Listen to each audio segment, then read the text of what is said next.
Hi guys, kumusta? Ako yung pangumusta ko na okay ra gyapon pirmi ba. And karon dai wa patay content no. Content karon. So ato ning unahon nga na nagpa shout out.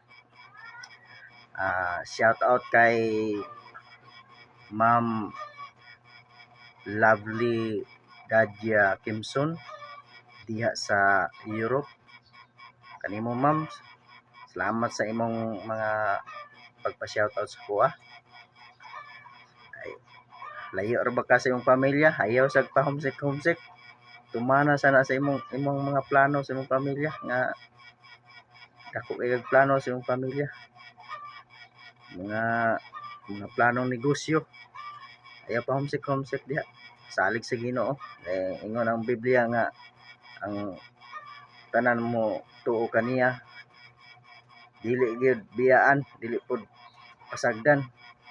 Ubanan yun niya kanunay na ikaw diya Ma'am Lovely Dadia Kimson amping dia sa Europa. Kumusta lang ko diya taga Europe, may pa mo diya kay nakaabot mo diya. Naot nga ang Dios pirmi nagauban kanimo. Ayaw po pag kalimot sangpit niya o maabot ang panahon nga ikaw masinsado na sa imong kinabuhi, sa imong pangabuhay nimo. Ayaw pud kalimti ang Ginoo, pasalamat sa mga grasya panalangin kanimo diya. Amping lang diya, daghang salamat. Ang Dios magauban kanimo sa kanunay.